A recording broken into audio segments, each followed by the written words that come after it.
be able to. Hey, Toby, you there? Hey, Steve, what's going on?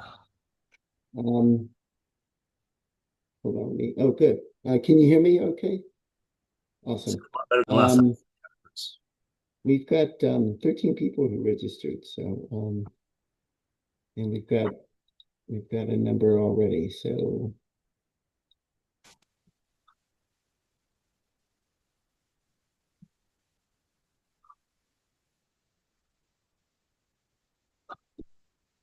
hey, Joel. We're gonna wait a few minutes. We've got a number of people who've registered, so relax and we'll get started in 5 minutes or so, 4 or 5 minutes.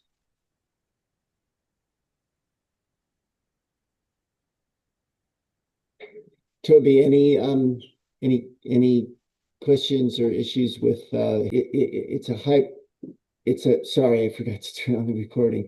It's a hybrid approach with modules and panels. So we do whatever is in the best interest in the project based on design, transportation and install logistics, budget and schedule. And again, we work with someone like Toby to figure out what makes the most sense, what's in your best interest.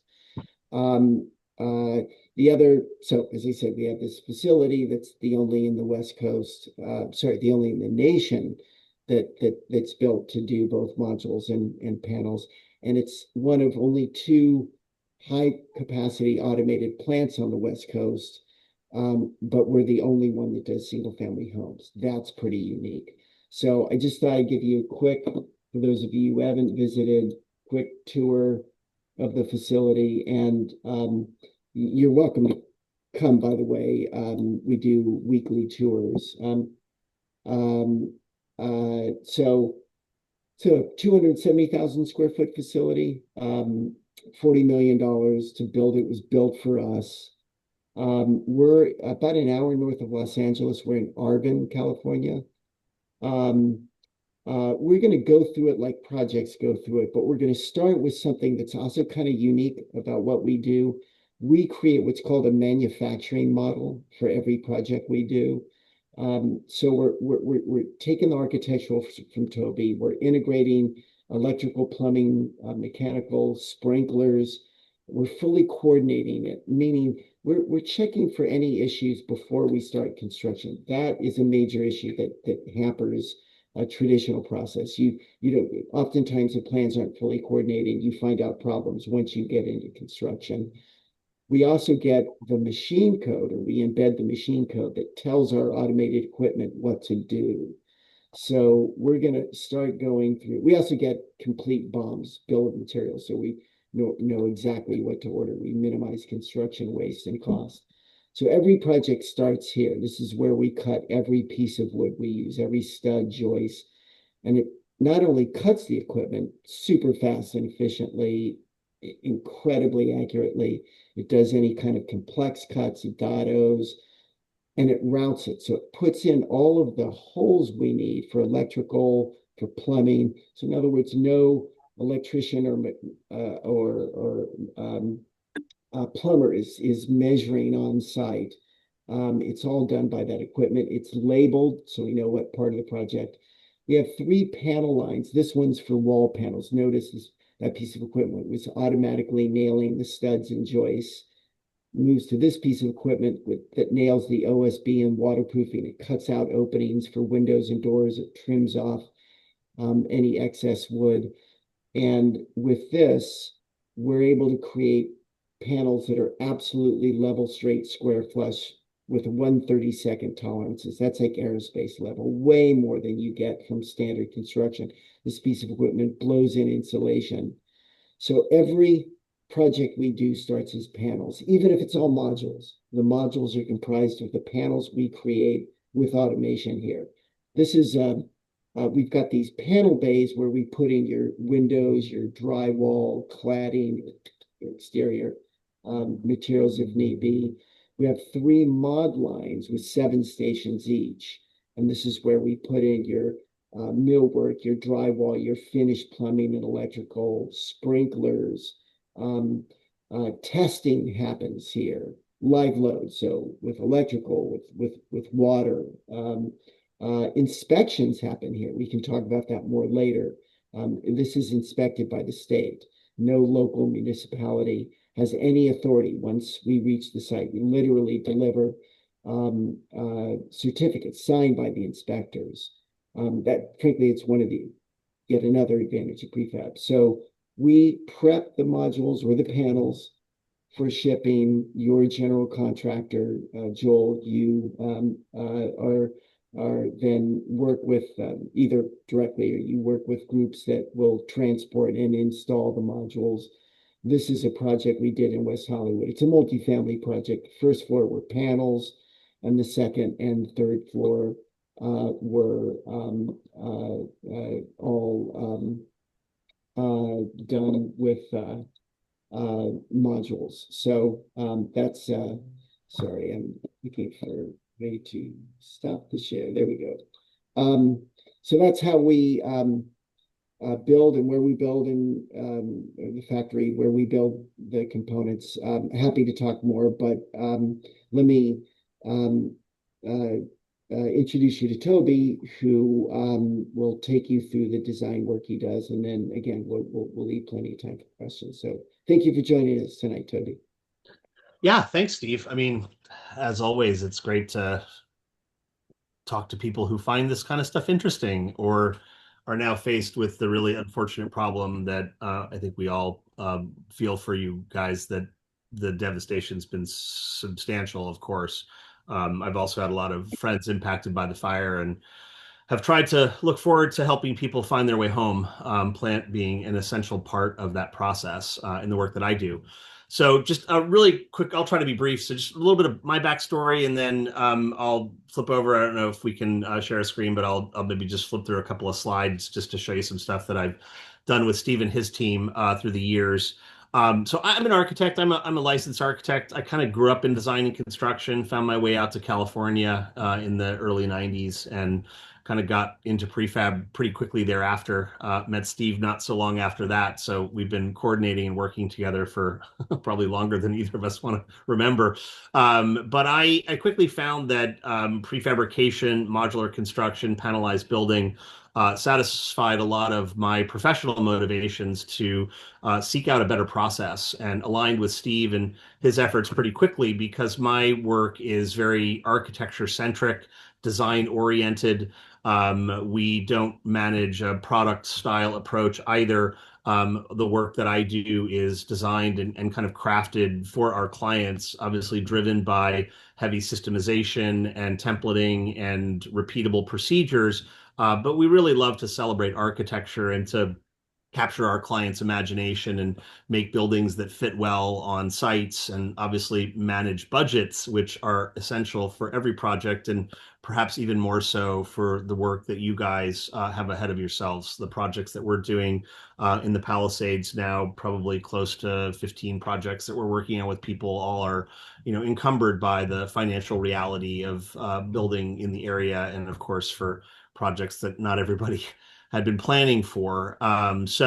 Again, really looking forward to helping people sort of find their way back, and are in promotion of offsite building and modular construction in particular, given the work that my company does. Clever Homes is a brand that was sort of born out of our effort about 25 years ago.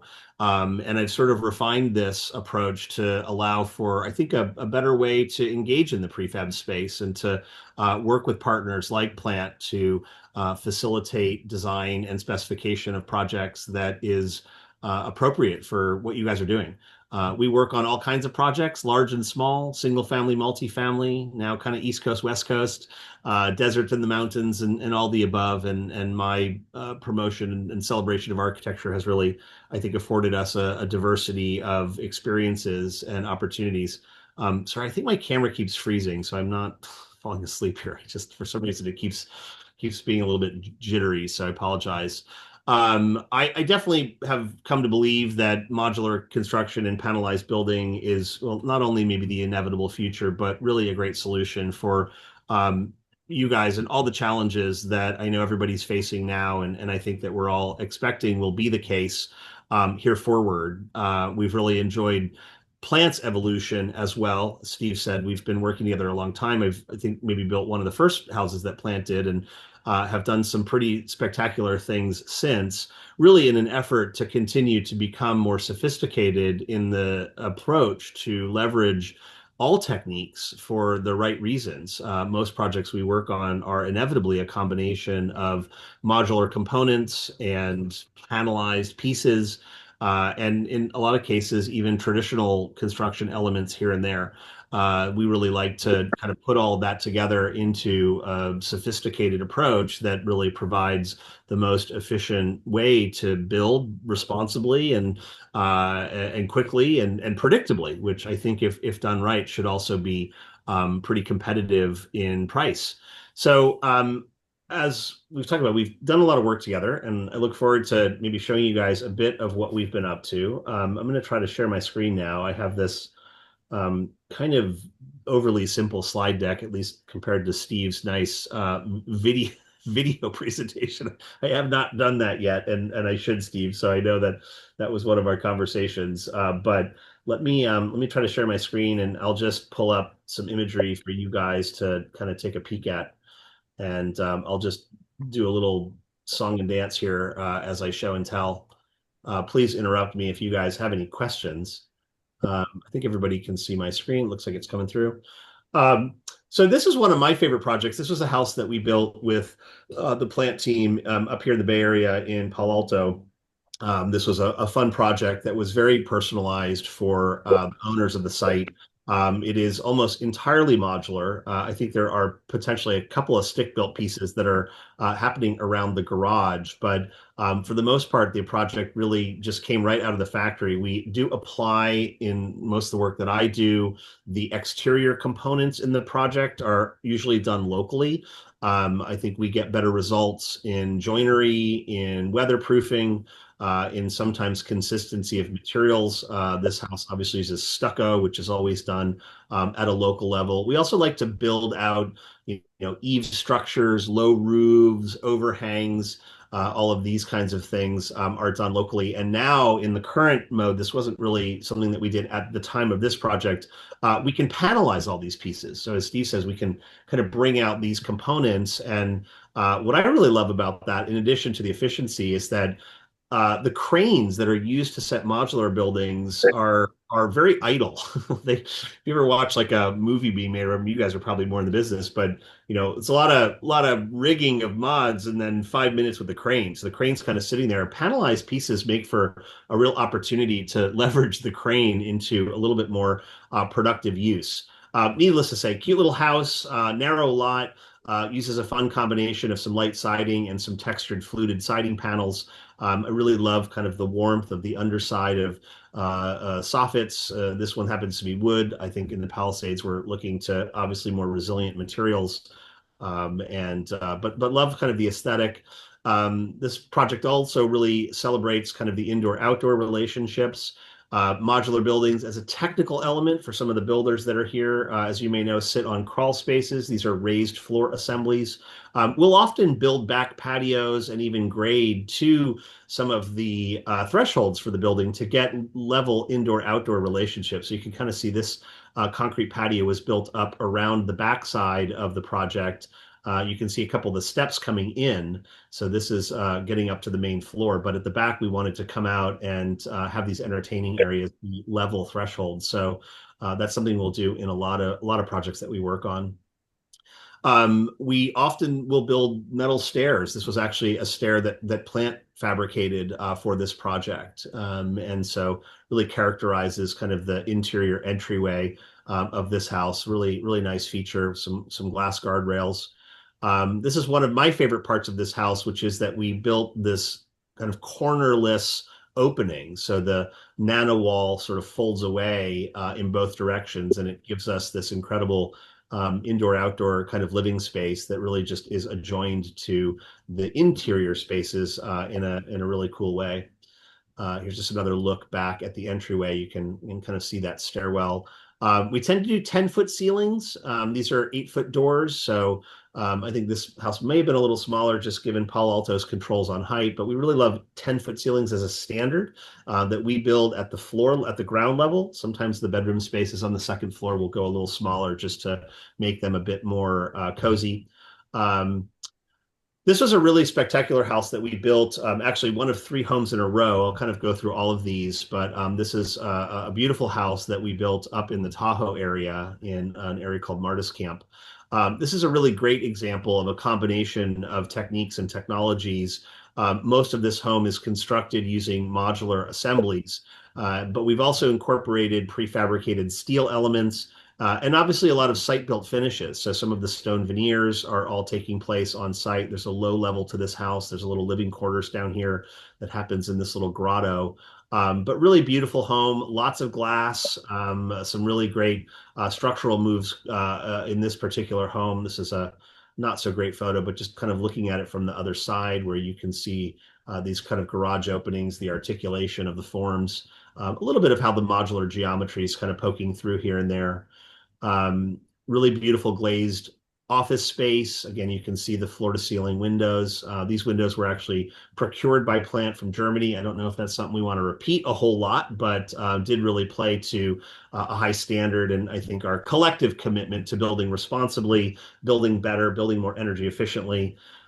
This double height great room space is a good example of where we've combined both the modular portions that adjoin at the edges with some of the structural steel fabrication that made up this whole space. I think in a current mode, we would panelize some of the elements like the roof structures and some of these adjoining wall structures to the prefabricated steel pieces, but it really allowed for a really great space and some really tall soaring ceilings, all within the context of this style of construction. A little bit of a view back at the kind of nook area, some of the kitchen. Again, a really beautiful metal stair as well that was constructed, I think, by plant for this project as well and shipped out with the site using some glass guardrails.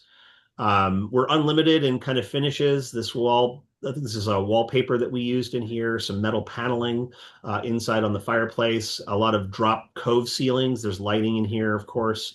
All great things that we can do with Steve and the team. This is another house that's sort of adjacent. The community asked us to really vary the design strategies to avoid a consistent look across these properties. So a little bit of a different aesthetic. Unfortunately, in these neighborhoods, we have to use wood. So this is actually real wood siding.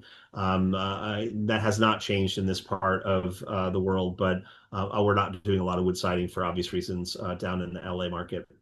But again, another great combination of some site-built elements like these tall stairwell areas that are adjoined by the modular assemblies adjacent, kind of the rear of the building. It's on a hill, so we carved out the hillside to create these outdoor spaces below. Here's a little view of those outdoor amenities with the fire pit and the grill area outside the kitchen. A little bit more simple kitchen in this one. Also has a really great double height ceiling.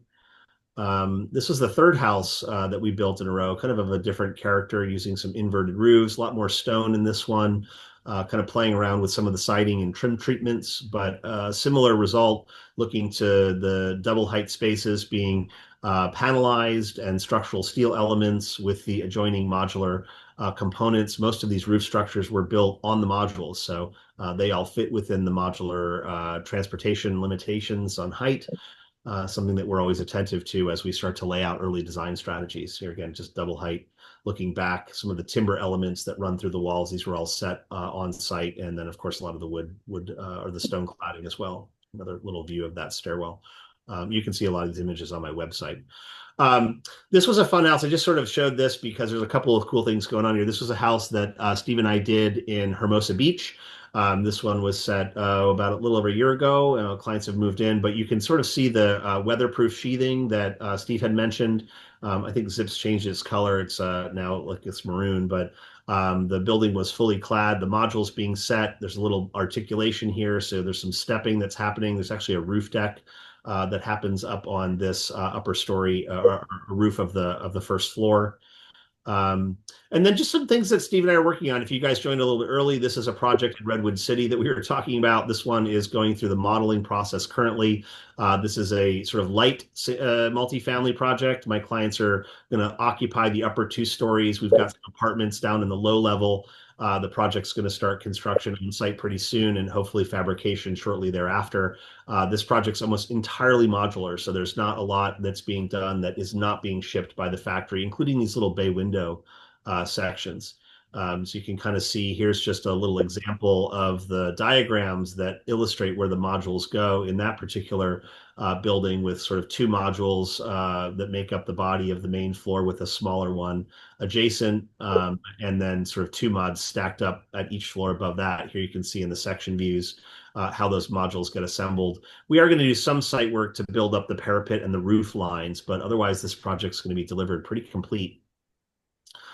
Just some Palisade stuff. This is a project up on Akron that we're doing. A little bit of a downslope, just a kind of illustration of style, contemporary building for sure. Some composite fluted siding, some metal fascia lines, some big windows. One that we're going to hopefully start moving into technical stages on shortly.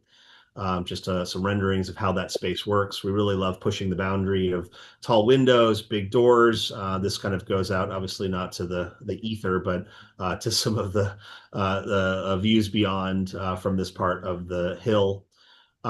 Just another small projects we're doing down in the Alphabets, much more modest, very simple building, has a little bit of a traditional kind of aesthetic.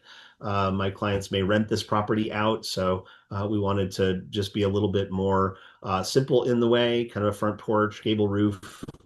Another interesting project, kind of an inspired client of ours up on Bollinger, who really has a kind of brightly colored craftsman style project in mind. I just showed this as a sense of architecture. Kind of the work that we do is pretty diverse. This is also a fully modular assembly. We'll build out the front porch area on site.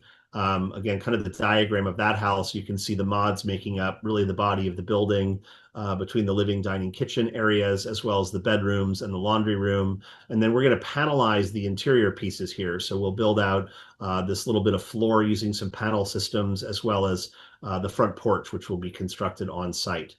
So yeah, so that's kind of the end of this. This is just a little quick tour of some of the work that Plant and I have been working on. Steve and I have been collaborating for a long time, and look forward to helping out where we can. So happy to talk more about our experiences in this space and offer some technical responses to any questions that you guys have, or just generally how the process works. I'm around now, of course, and always happy to follow up with anybody afterwards. So I really appreciate, Steve, you putting this together, and it is a nice chance to help people become a little bit more familiar with what the prefab has to offer. Thanks, Toby. And I hope you all appreciate the incredible design work he does. We're huge fans at Plant, and me personally. A couple things. I thought it probably should cover some questions we always get, just to pricing. The projects we're currently doing in the Palisades, the total all-in costs, including soft costs, seem to range between 600 and 800. Hard costs being somewhere between 550, 650. Toby, is that consistent with what you're seeing? Yeah, I think so. I mean, there's a few projects that we have that I think may touch 800, but not most of them. I think maybe it's size, scale, consistency of sites. I think there's consistency in the difficult problem of insurance claims and working through those issues, which have gated a lot of our clients' budgets. I know there are some emerging opportunities with the SBA loans and such, but again, part of my heartbreak is just a lot of my clients that didn't expect to have to bring on new mortgages and such. So I know this is a real challenge for people. I think we're seeing generally a spread that's about in that zone. I'm telling people to, kind of park themselves in this $600, $700 square foot range, kind of, all in costs. We've got some really competitive pricing Plant has done recently on a few projects that has been very compelling, certainly for a few clients of mine that have the potential for rental on their mind. I think where we start looking at higher specification, we would expect a bigger investment. I also don't have a ton of clients that are building a lot of site amenities. I think that's something just to be mindful of, that, the pools, the barbecues, the outdoor fire pits, things that add a lot of cost but don't add square footage, kind of ramp up that stuff a little bit. But I think that what you're describing seems pretty consistent with what we're seeing. So Francis, yeah, that's kind of where things seem to be landing. The modular world, and certainly what we're seeing from Plant is, 300 to $400 a square foot. I think you can get to the lower end as you get careful and simple. I think you could get to the higher end where we start looking at higher specification, higher performance standards. Got a few projects that may push over that, but that's going to get into more, not maybe, I don't know if luxury level is the right description of this, but definitely, higher value, higher tech, higher performance kinds of projects. We can define that a bit more in a maybe more precise conversation about some of your goals, but I think that's not an unrealistic way to start thinking about what the total economics of projects are looking like. On the upside, at least for the moment, we know that permit fees are not being collected. I'm hopeful that that will be the case. I do have most projects I'm working on don't have a tremendous amount of site work. Francis, as you're chatting here, like a lot of it, we're not doing a ton of site grading. Maybe putting back some of the grades that have been affected by cleanup. Most of the foundation systems that we're working on are not particularly rigorous. We don't have a lot of new basement work we're doing, not working on a lot of steep slopes where the geotechnical condition has been particularly challenging. Utility connections, obviously, kind of there. So I think there's some benefit on that side. I think the part that we're all feeling challenged by is local labor, local resources, local subs is difficult, but again, kind of a supportive case for why modular construction makes a lot of sense. Anybody that you guys have, if you ever renovated the bathroom in the house that you lost, you know how rigorous that problem is. And so, let's let Plant deliver a finished primary suite. It just really makes the process so much more manageable. Yeah, and to be clear, we're just talking about projects that we're seeing in the Palisades. We've got some lower cost projects in Altadena, and we've done lower cost, but it's all about what your specification is: finishes, fixtures, appliances, windows, design elements, things like that. And then we tend to be about half your cost, and then your site will transport, install, landscape, all that fun stuff is the other half. But we can get more into that terms of time frame schedules. Average project, single home, family home, if it's modular, takes about 3 months in our factory. That's in parallel to your site work, right? Traditional process, you don't start the framing and electrical, plumbing, millwork, all that stuff until your site is done. So we work in parallel. That's one of the ways we really cheat gravity, because panels takes weeks. Obviously, there's more work on site. About a month before that to get all the materials in. We're seeing total project schedules. And I used to say it's early days, but we actually have 4 homes that are about to go into production. So we're about to start, and some have permits issued. So we're about to start our first batch. So we'll see what happens, but the schedules they're getting from the GCs are 9 to 12 months versus 12 to 24 for a traditional process. So it can be much faster. And, something we actually, Toby, you brought this up in last time we did a webinar. Predictability is a huge advantage here. It's one thing to get a schedule and a budget for a traditional process, and another thing to realize that schedule and budget. I mean, again, in fairness to GCs, with the traditional process, you're subject not only to the vagaries of the subcontractors you hire, but weather, and so there are often delays. So that schedule can get elongated. And by the way, you've got to pay a monthly fee for every month that they're mobilized on site. So that can add to your budget. And if there are uncoordinated plans or changes that have to be made, you get hit with change orders. And that's why it's a common refrain you often hear, hey, count on 20% more, and like it's going to take twice as long. That's sort of people have shared that for years. With us, I mean, we'll miss schedules. I think we were one day late on a El Segundo project we did recently, and actually we weren't late. It just the transport came a day later, and we had an extra day. But so it's we hit schedules. I honestly don't remember the last time we issued a change order. That wasn't client motivated. That's fair, but that was non-client motivation. So it's just something that's much more predictable, and that's something that's very important.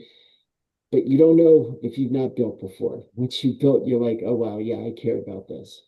Um, I guess the last thing I'll share is legally, these homes are the exact same as site-built homes. There's no disclosure requirements on your permitting. I mean, I'm sorry, on your title. It can't be discriminated against in any zoning or CC&R or for insurance or financing, although banks don't have to pay the payout schedule, but they can't. This is different from a manufactured home. That's HUD code. That's a different thing. It's a mobile home, can't be permanently attached. These are the same legally as a site-built home. And ours, at least, and certainly the projects we've done with Toby, they appraise, frankly, better than a typical home because architecture tends to get a multiple.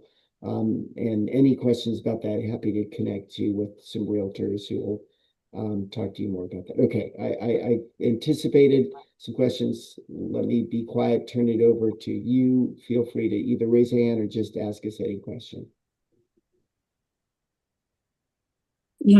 So I have a question on your website. Are there plans and prices we could pick from? There are, yeah. So if you go Okay. to living homes, sorry, if you go to plantprefab.com under living homes, you'll see some standard homes. And we can customize those homes. We've worked with some great architects on that. I put both Toby and my emails in the chat. I'll put the URL for that too. So that's an option. And yes, pricing is there. Joel, question? Yeah, if I may, just so I'm understanding the relationship. The prime contract is going to be the local GC. Does that mean plant is then a subcontractor to the local GC as prime That's for exactly lot? right. And Okay. Joel, I should have said this at the outset. For those of you not built before, you will have two primary groups with whom you will work. It's not totally true. There are some who do both, but certainly on this call, you would work with Toby on design. Toby's your architect. They're going to manage your drawings. They're going to manage your local permits. They're going to bid this out to GCs. That's what an architect, that's what Toby will do. Your second major relationship will be with a general contractor. We would highly recommend a licensed general contractor, and they will do your construction. Toby will still be involved. He'll do what's called construction administration and make sure the work is in conformance with the plans. But your relationship at that point will mainly shift to that GC and they will be responsible for your budget and all the work that happens, whether it's in our factory or on site. And you got it, Joel, we're a master sub to them. So instead of coordinating framers and drywall and painters and electricians and plumbers, we have that. They're full-time staff on our side. They work with us to make sure that what the industry often calls the vertical components are completed to design to the quality level that you expect, and they own your warranty. You have any issues, you're going to be going to them. Yeah, I just want to understand the contractual relationship because this is all, for those of us who spend a life in the city, on the residential plane, this is all cutting edge new stuff for residential contractors. I've been in construction for 35 plus years, and I retired in 2001, but because this is my home turf, I try to get out, and they're pulling me back in. Um, it, I am a zealot about the absolute necessity of tapping out of area skilled service providers because without the fire, I know exactly the type of situation we're in the minute more than 200 homes try to be built in 1 square mile of the city.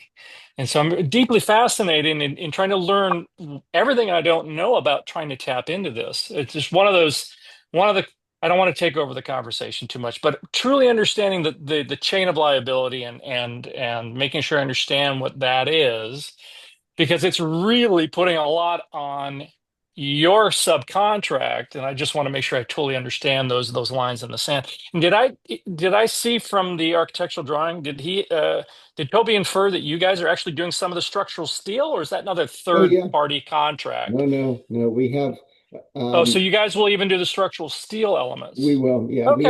We have a steel shop. Okay, We have a certified welder. great, awesome. Okay, Yeah. And we'll do moment frames. We'll do steel frames for shares. Now we don't do full steel framing for yeah, I structures. get it. We Yeah, don't do no, that. But yeah. elements integrated in the modules or the panels. Actually, we do both. And Joel, sounds like, I You mean, do that corner we're nano wall, you're going to need some steel. exactly, yeah.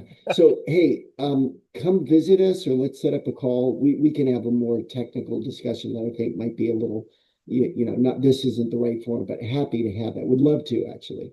Yeah, I'd love to reach out after this and at least maybe an extended phone call so I don't take this over. Thank you. Awesome. Yeah, Joel, I'm happy to also follow up if it would help just from a design and engineering perspective. We see structural steel in a lot of the projects that we work on. In fact, probably most of them. You want to put a big span together, it's likely we're going to have something that's a little beefier than what we can do with wood. So, another great aspect of how plants organize this as a process, so that we can account for a multitude of different technologies. Other questions? I kind of got into this late. I'm wondering where your plant is, where we would be shipping from.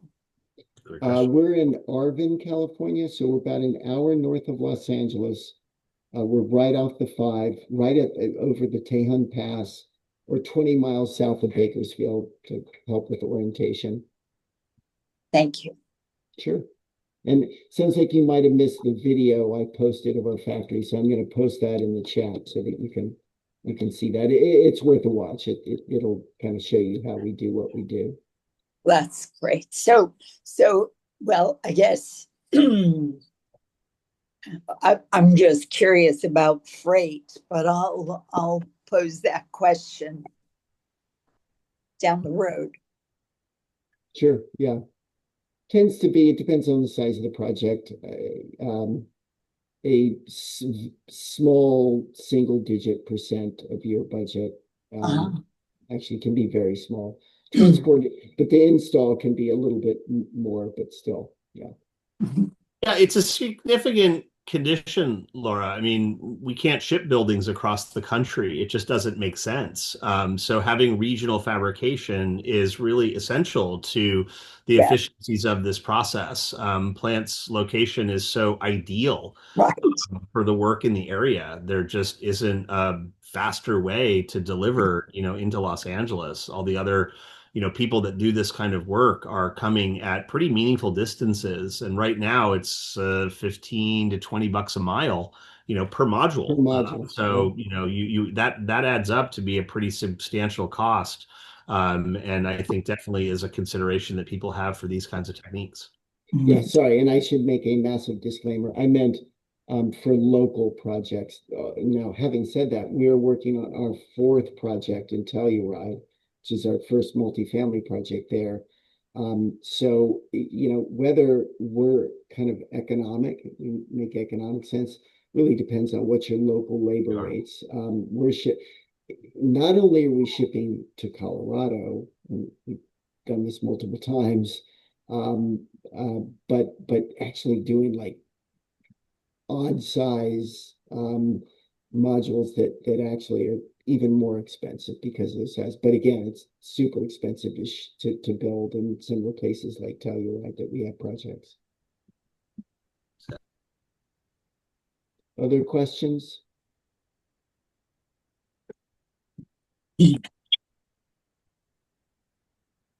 Yeah, I'd put a fine point, Steve. You mentioned this, but just on kind of the predictable nature of this process. I don't know that it's a fair characterization that all projects are unpredictable by their nature, but I think because a building like this requires such intense detail planning. I mean, arguably, if you've been through this, it's a little bit rigorous to get down into the edges of tile, before you even start construction. But by really planning to that level of detail, by deploying, 3D modeling as Plant does, by building a little bit out of sight, out of mind, and avoiding, good ideas every Tuesday.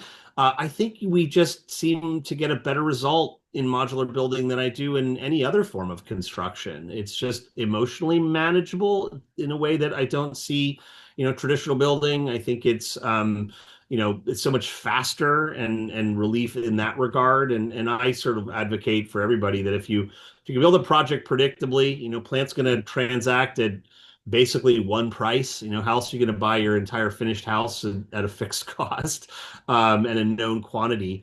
And if you do it predictably and you don't have overages and you do it faster, it's a great recipe for less cost. And so I think, this is one of my favorite parts of modular construction is just that we front load the whole effort, and make the construction stage actually one of the simpler parts of the project, which is a real reciprocal for, how a lot of construction tends to go. Yeah.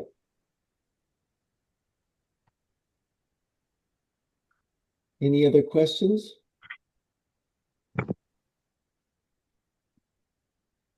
One more, if I can squeeze in. Sure. Relationship, because people have jumped and started working with local architects without any sense of like what's going to happen after that. What about working with people who've already started the design process? There's also the local catalog groups that have jumped in and gone absolutely ballistic with trying to generate pre-approved and catalog offerings. I mean, I feel like I'm stuck between a rock and a hard place with being very grateful that there's that much energy being placed into getting design solutions ready for people, especially in the Altadena area, with very modest but historically, aesthetic homes. But my main concern is we don't have the people to build 1,500 homes. You know what I'm saying? So I'm wondering, what about working with people who've already got designers on board who haven't even thought about how to make something like this work? Because I believe that that is something I have to figure out for my home turf.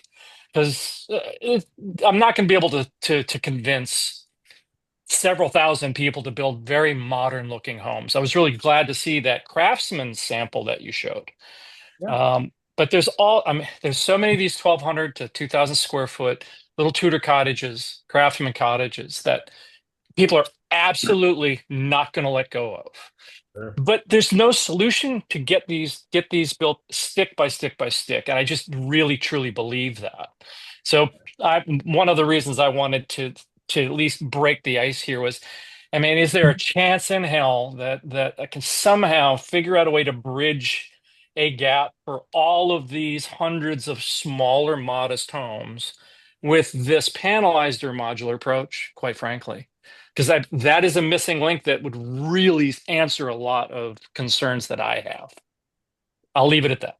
Yeah, well, we're working on a number of smaller projects, including in Altadena, 1,500 square foot, 1,600 square foot, 1,700 square foot. So, and we've done ADUs, so we have no issue doing small homes. We want to be able to build the projects we build efficiently, regardless of size. We work with any architect, and we are working with a number of different architects in Palisades. We've got another webinar next week with Scott Prentice, with whom we have a bunch of projects actually in the Palisades. So no problem, Joel. Now, I alluded to something earlier, which is if you want to do modular design, the design has to be designed and engineered for modules. And I will say there is non-trivial learning curve here to really get it right. I mean, people like there are just few architects in the country who have more experience than Toby. we're working with people who are doing their first prefab. It takes more time, and that's fine. We are happy to do it, but it takes a little bit more time. If you've fully designed the home and it's engineered, you could, and you want to do modular, you'd have to go back and redesign and re-engineer, and that's fine. We've done that too. However, we can give you a panel solution without redesigning and re-engineering. So for people who are at that state, no problem, panels. That's one of the reasons why we have this hybrid system. We want to meet the project where it is in terms of the drawing set, design, transportation, logistics. So hope I answered your question. Got the thumbs up, so, and an okay sign. Wow, nice. Any other questions?